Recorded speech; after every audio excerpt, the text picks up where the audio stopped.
All right, today we are diving into a really dense, really dark philosophical prologue. This is a story about what happens when a message of freedom gets twisted into a weapon of cruelty. And it's all seen through the eyes of a jester who has to face the devil in his own reflection. So our story picks up right where the last one left off. The green gold jester, our hero, has shared his wisdom and has gone back up into the mountains. He's thinking, my work here is done. He believes he's planted these seeds of joyful freedom, and he's just kind of content watching the world from a safe distance. But this quiet life he's built for himself, it's not going to last. See, the peace he's feeling is based on a huge, fragile assumption that people actually understood his message. And, well, he was dead wrong. And then he hears it, something on the wind. And it's not the sound of liberation and joy that he'd taught. No, this is something else entirely. It's a twisted, cruel, jagged echo that tells him his entire philosophy has been warped into something ugly, something he never, ever intended. And this is where things take a really dark turn.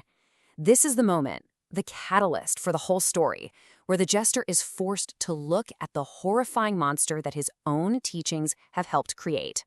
So just picture this scene. A child comes up to him, but instead of holding a flower or something innocent, they're holding a black mirror, a piece of obsidian. And the child just whispers, "See what they have made of you, Willinaire." The jester looks, and the face staring back isn't his. And here's the breakdown of just how twisted things have gotten. His whole idea of a joyful, willful mask, it's been corrupted into a symbol of pure greed and decay. His teaching that laughter is a tool for freedom, they've turned it into a weapon of spite. And instead of breaking chains, they've used his ideas to build brand new, even more efficient cages for themselves and others. So what's the psychological fuel for all this corruption? It boils down to this concept called ressentiment. You can think of it as a deep-seated feeling of spite and hostility that's aimed at whatever you think is causing your frustration. In this story, it's basically vengeance and cruelty hiding behind the jester's language of absurdity. And this right here, this shows you the real-world fallout. This isn't just some abstract philosophical debate anymore. The people have taken the tools he gave them for self-liberation, and they are now actively using them to hurt and dominate other people. They've completely, totally missed the point. So all of this stuff happening out there, it forces a massive crisis inside the jester. This isn't just about his reputation being tarnished, it's a fundamental challenge to his ideas, to his very reason for being. Which leads to the big question, right? How could a message of pure freedom become a tool for slavery?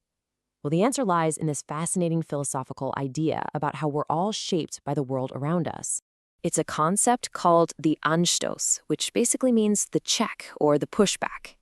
The core idea is that yourself, your ish, isn't just floating around in a vacuum. The world, the not I, pushes back against you. It provides resistance, it sets limits. And by doing that, it actually forces you to figure out who you are. The world defines you through its resistance. And that is the jester's horrifying aha moment. He says, I offered them a dance, but they started a war. He realizes that by staying up in the mountains, by being silent, he let everyone else, that not I, define his message. They got to define him. But wait, it gets even deeper. The jester starts to realize this isn't just some recent misunderstanding. The problem, the corruption, it's rooted in something much, much older. It's like a poison that was already in the water. Think of it like this. The jester's ideas, they were powerful enough to crack the ice on a frozen lake. But the water flowing underneath, man, it was already poisoned with these ancient hatreds, these old cycles of vengeance, what the story calls the blood of the Volsunga saga. He now has to face the fact that even a supposedly free person is still haunted by the ghosts of their history. So this realization, it changes the whole game for him. It yanks him out of his peaceful solitude and puts him on a new, far more dangerous quest. His work isn't over. In fact, you could say the really hard part is just getting started. The Horned Guardian from the first part shows up again and basically lays out the new stakes. He tells the jester, that first trip down the mountain, that was about finding yourself, your soul. The second trip, this one is about reclaiming your truth from a world that has stolen it and twisted it. And this is where the jester completely transforms. He makes this powerful new resolution. He's not a gentle teacher anymore. He refuses to be made into an idol for their corrupt new religion. Instead, he's going to become the destructive force, the lightning that tears down the very temples they've built in his name. That old joy, it's been replaced by a holy contempt. And so the new quest begins. This is way beyond just correcting a misunderstanding. This is a full-on battle to destroy that monstrous reflection, that devil in the mirror, before it becomes a permanent idol for the whole world to worship. And it leaves us with a really unsettling question, doesn't it? Can one person ever truly destroy an idea once it's taken root in the hearts of the many?